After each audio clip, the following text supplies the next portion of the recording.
famille, mon entourage, mon anti-stress, mes parents, mes soeurs, mes enfants, et tout être proche à côté de moi m'ont soutenu moralement et physiquement. Donc ce sont eux qui m'ont donné la force de revenir. Parce que le début, j'y étais pas et je m'étais dit c'est déjà fini, c'est fini, c'est fini. Cette maladie, c'est mortel, donc je ne vais plus survivre. C'est ça que je me suis dit. Mais avec la foi, comme je dirais, ma mère amie, l'assistante sociale Khadijatou Seydou Thiam, Madame Thiam, qui est la présidente de la COPEX, mes parents, surtout mon père et ma mère, sincèrement m'ont soutenu moralement par des vœux de prière. Toute façon d'aide que tu crois dans ce monde, ils l'ont fait. Par les marabouts, ils ont demandé est-ce que cette maladie est curable, est-ce qu'on peut le faire par maraboutage et truc. À la fin, ils se sont ressaisis pour dire que cette maladie, puisque ce sont les médecins qui l'ont détectée, à eux de me faire suivre le traitement et d'avoir le courage de me dire dans ma tête que cette maladie, je vais m'en sortir. Ouais. Et comment s'appelle ce type de cancer de maladie? Ce type de maladie s'appelle le cancer, la lymphono-équinienne de cellule B. Ce sont des maladies créées par des ganglions qui se trouvent dans le ventre. Alors, docteur Mamadou Diop va nous en dire un peu plus. Docteur, alors est-ce que vous pouvez nous expliquer un peu cette maladie, comment elle se manifeste? Voilà, merci beaucoup. Je voudrais d'abord commencer par vous remercier de nous avoir associés, de nous avoir invités. Également féliciter et remercier Mme Piguet. Merci beaucoup. Vraiment pour son courage, mais également d'avoir accepté de partager l'histoire de sa maladie. Mais à travers Piguet, remercier et féliciter toutes les femmes du Sénégal, parce que nous sommes à la veille du 8 mars, qui est la journée dédiée aux femmes. Alors, Mme Piguet vient donc de raconter un peu l'histoire de sa maladie. Par rapport au cancer. Le cancer fait partie des maladies chroniques, ce que nous appelons les maladies à soins coûteux. Mais c'est une maladie qui a la particularité de toucher tous les organes. Alors, au Sénégal, les cas les plus fréquents, ce sont les cancers gynécologiques, c'est-à-dire les cancers qui peuvent toucher le sein ou bien le col de l'utérus, particulièrement. Mais comme je l'ai dit tantôt, le cancer peut toucher tous les organes. Ce qu'on a appris à travers donc l'histoire de cette dame, c'est que le cancer a touché ses ganglions et a même touché son sang. Donc c'est pour dire simplement que voilà une maladie qui mérite attention, mais également qui mérite des actions, raison pour laquelle le ministère de la Santé a vraiment fait des efforts importants et c'est l'occasion vraiment de saluer tous les efforts que l'État du Sénégal a fait. Et aujourd'hui, avec les nouvelles autorités par rapport au projet de transformation systémique, le plan donc Vision Sénégal 2050, à travers son axe 2, je pense que la santé constitue un point extrêmement important. Donc il y a la volonté politique qui est déjà là, il y a l'engagement. Je pense que nous pouvons partager plus tard sur les efforts que l'État du Sénégal a fait. Voilà. En attendant, madame, dites-nous, quand vous avez annoncé pour la première fois cette maladie, alors comment vous avez fait? Moi, le début, sincèrement, quand on a fait toutes les analyses, j'ai dit à une de mes amies, moi je crois que j'ai le cancer. Elle me dit, hey Bigué, tu oses dire Astaghfirullah? Je crois bien, parce que toutes les analyses qu'on a fait, ça ne prouve aucun résultat de ce que je pense. Donc, du coup, c'est comme ça. Effectivement, ce que j'en doutais, peu, mais fort, les médecins m'ont annoncé. Du coup, c'est comme si l'immeuble de Walfadjri était tombé dans ma tête. Je m'étais écroulé, j'ai pleuré, comme si je perdais la foi. Ma maman était là, me dit non, c'est pas ça. Écoute-moi, maman, c'est fini. Je te donne pour garder mes enfants, gérer pour ma famille, c'est fini, je vais partir. Mon papa est venu à mon secours. Ce n'est rien du tout. Cette maladie, ce n'est rien du tout, c'est comme de l'eau à boire. Bien que c'est difficile, mais pour le début, les premiers moments de mes chimios, de mes analyses et trucs, je ne pouvais pas y croire. Tout le temps, je pleurais, je ne parvenais plus à manger. J'avais des douleurs. Ça me prenait de la tête aux pieds et ce n'était pas facile. Sincèrement, ce n'était pas du tout facile. Mais avec la force, comme j'ai dit, je me suis dit, attends, il faut que je guérisse. De pleurer, la maladie est là. De mourir, la maladie est là. C'est Dieu qui nous a créés et c'est Dieu qui m'a donné ainsi. Donc, avec les médecins, j'ai courage. Je crois avec eux, par forte mentalité, que si j'investis dedans et que j'ai cette force de le prouver, que j'ai cette foi-là, sincèrement, ma mentalité va me pousser à guérir. Et c'est comme ça que ça s'est passé. Et maintenant, mais c'était pas du tout facile. Vous pensez que cette maladie est presque derrière vous ou bien vous vous sentez toujours mal? Oui, jusqu'à nos jours, il y a les douleurs qui restent. Il y a des douleurs qui restent parce que la maladie est sur le ventre. On ne peut pas l'opérer parce que le médecin a dit que si on l'opère, on va toucher pas mal d'organes dans le corps. Et si on touche ces organes-là, c'est mortel. Donc, par la chimio et les traitements que je fais, ça va redresser un peu la douleur, mais tout le temps, je vis avec ces douleurs. Donc, c'est un traitement à vie. C'est pas facile, c'est un traitement à vie. Ouais. Ça, je peux le dire. Et c'est coûteux? Trop. Trop même. Et ça vous coûte combien à peu près par mois? Comme je disais, les premiers moments, la chimio, ça faisait 420 000 francs chaque 28 jours. Du coup, presque un an, chaque 28 jours, chaque un mois, je fais la chimio. 420 000 plus les produits qui accompagnent le Rusubimab. Après la chimio, les comprimés, les médicaments qui continuent pour lutter avec le corps toxique qui est dans ton corps, ça devient un peu cher. Ça faisait presque à 470 000 par mois. Avec l'État, on a subventionné le Rusubimab pour la chimio. C'est revenu maintenant à 320 000 francs. Ouais. Et cette maladie continue de ruiner votre corps et votre mental et... Tout. Des fois, financièrement, financièrement, tout, tu es complètement déprimé. Des fois, tu te réveilles pour avoir un petit sou, une pièce pour aller prendre un car, aller à l'hôpital, c'est difficile. D'autant plus de faire les scanners, de faire le radio-cœur, de faire le bilan sanguin. Avant de faire la chimie, il faut que tu fasses un bilan général. Le bilan sanguin, ça arrive presque à 70 000 francs. Si tu n'as pas assez de charge ou une prise en charge, tu payes intégralement. Les gens t'aident le début, mais à la fin, ils croisent les bras. Oui. Alors docteur, vous êtes le directeur de la lutte contre la maladie au ministère de la Santé. Alors, quelles sont les politiques de l'État pour combattre davantage cette maladie, mais aussi, surtout, soutenir ces hommes et ces femmes qui souffrent du cancer? Voilà, donc à travers le récit de Mme Piguet, je pense que nous pouvons quand même saluer encore une fois son courage, mais également saluer le système de soins du Sénégal. Parce que voilà une dame qui a été diagnostiquée, son cancer a été diagnostiqué par le système de soins du Sénégal. Donc ça montre que vraiment nous avons aujourd'hui les capacités à travers les ressources humaines, mais à travers également les équipements qui nous permettent de diagnostiquer et même de prendre en charge les cancers de façon générale. Ça, c'est le premier aspect vraiment que je voulais relever à travers son récit. Et c'est l'occasion vraiment, encore une fois, de rendre hommage au personnel de santé, mais également de rendre hommage à tous ces efforts-là qui ont été déployés. Allô? Oui, on vous entend très bien.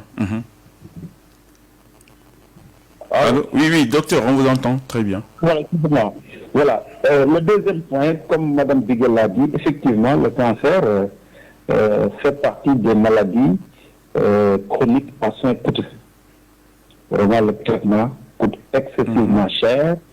Le diagnostic également est lourd et ça coûte cher. Et aujourd'hui, aucun notaire n'a la possibilité, si tous les États dans notre sous-région, n'a la possibilité véritablement d'assurer, en tout cas de façon gratuite, aujourd'hui cette prise en charge.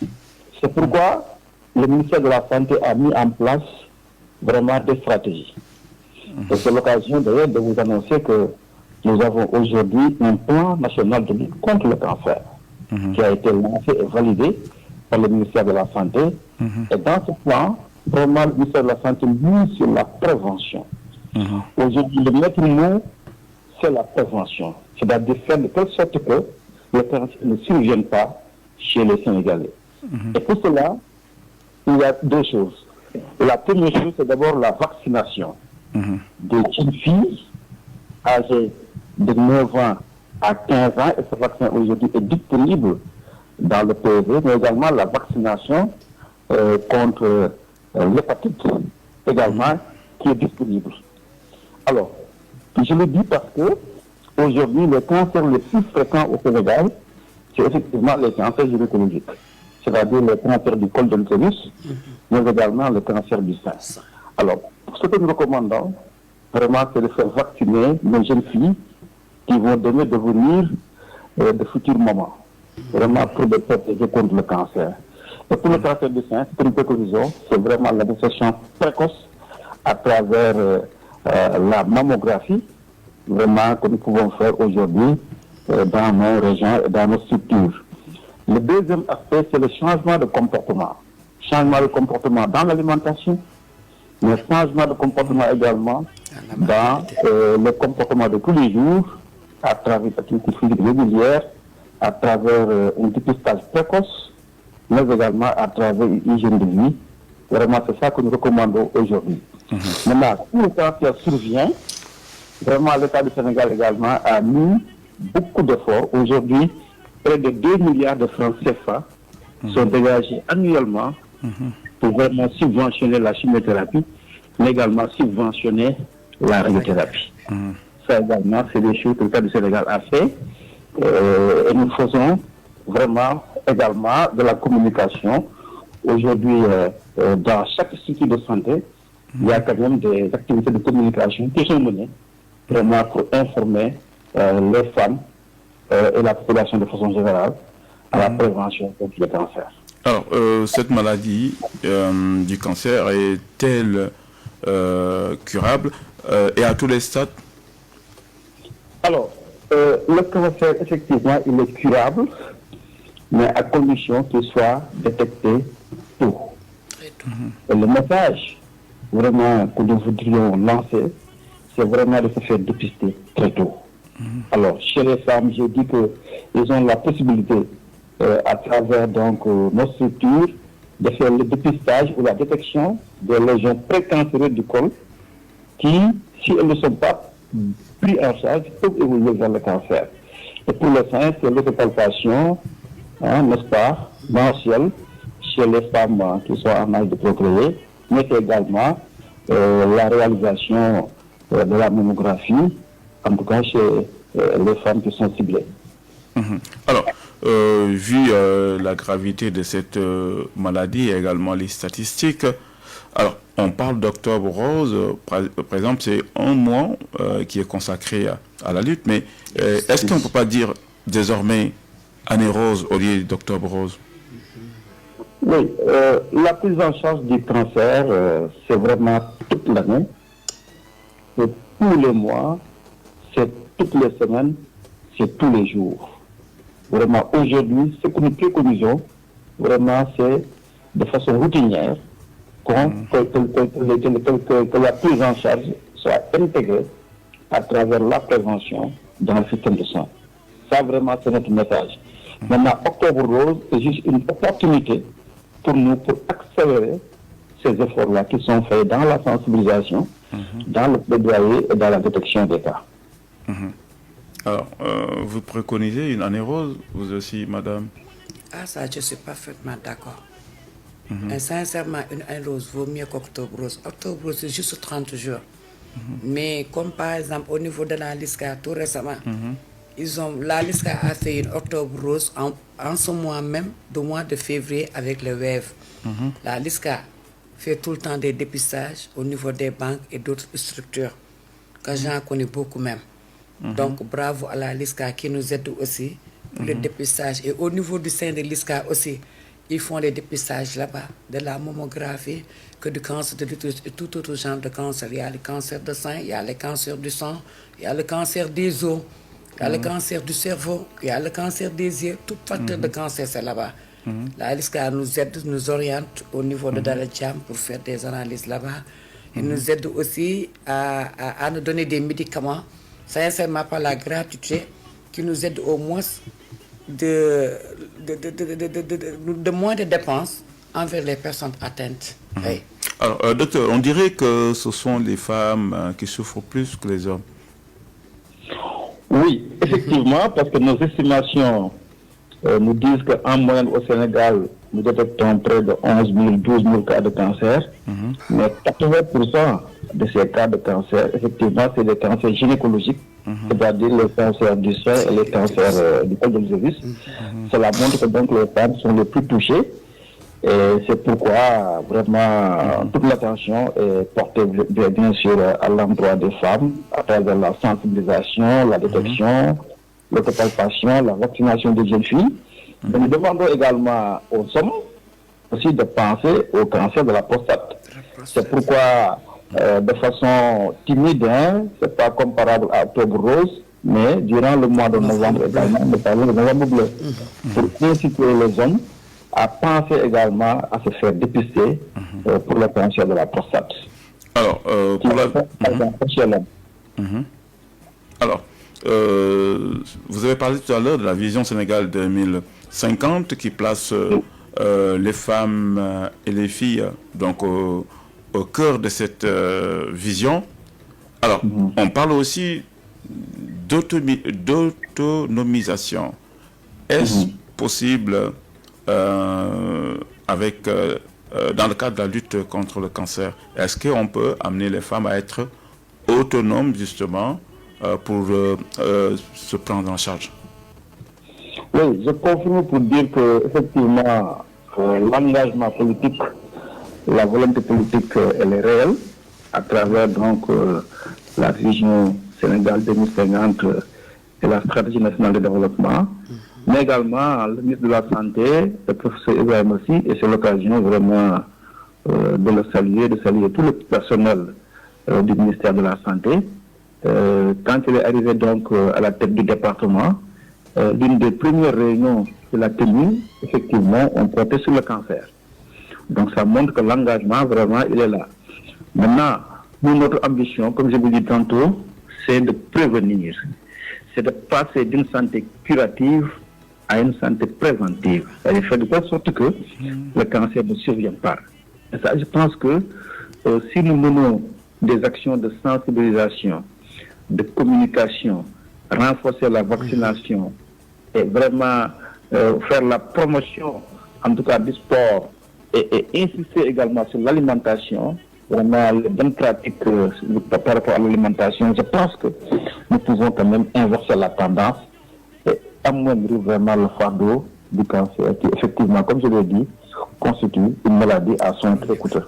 Alors, dans le cadre justement de cette sensibilisation, je pense que les femmes elles-mêmes qui souffrent justement de cette maladie, aussi je pense qu'on est en train de partager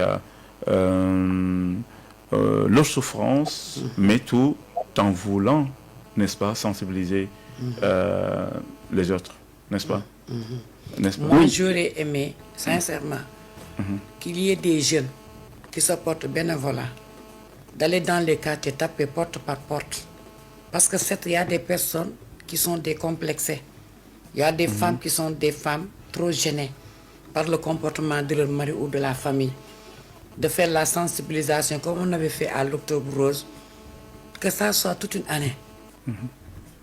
Que ça soit toute une année, de taper porte par porte, de sensibiliser les gens, d'avoir des journées, soit comme on dit, la consultation est gratuite pour les yeux, opération gratuite pour les yeux, qu'on offre des lunes et trucs, on fait ces sensibilisations toute l'année, dans un poste de santé, que les femmes aillent se faire détecter et de se faire dépister. Sincèrement, c'est mon vœu et mon plus grand souhait. Le cancer, ça tue et c'est propageant. Actuellement, tu entendais des gens qui étaient atteints du cancer, 1 par 10 ou 2 par 10. Maintenant, tu prends un homme, presque c'est 9 sur 10.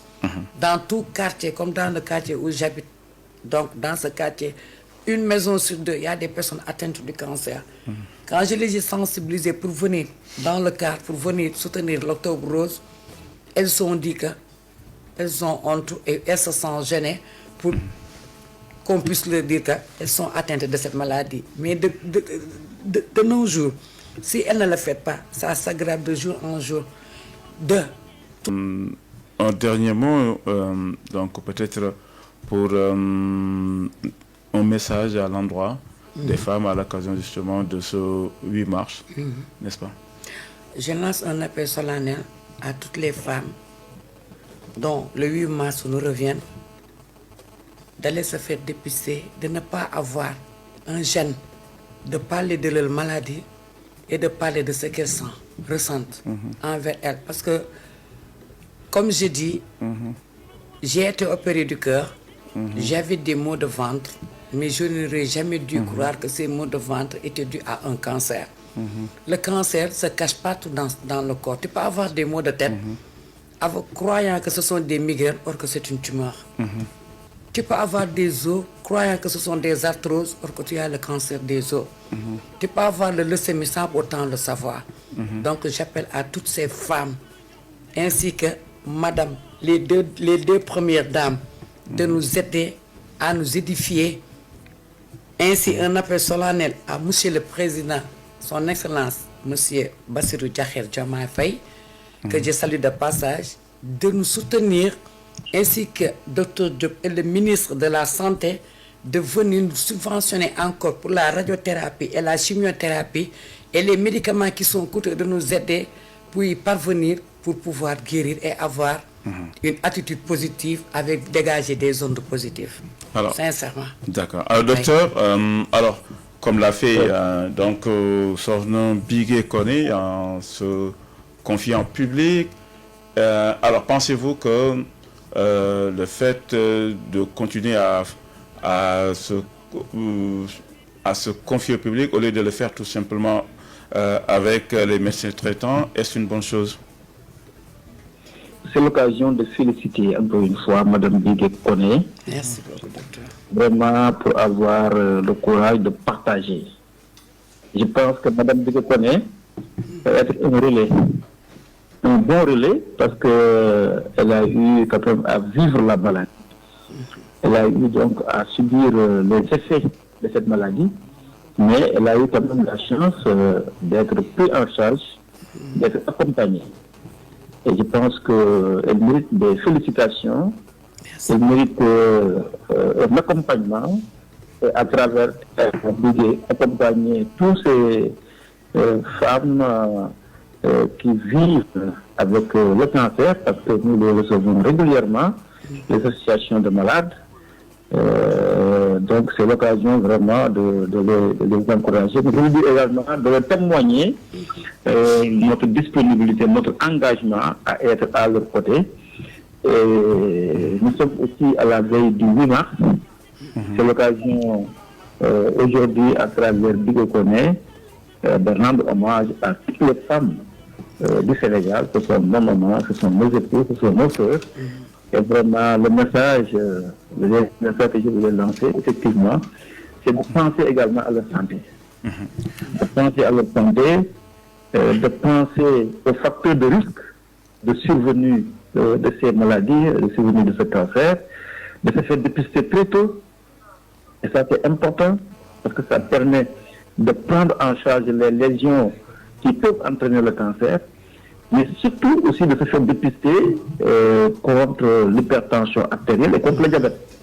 Alors, cette émission porte sur le cancer, mais à travers aussi ce dépistage du cancer, on doit penser aux autres maladies chroniques qui méritent attention, qui méritent action, mais également qui méritent tout simplement en tout cas, d'avoir des actions surtout dans le sens de la prévention. Comme je l'ai dit, nous voulons passer d'une santé curative à une santé préventive.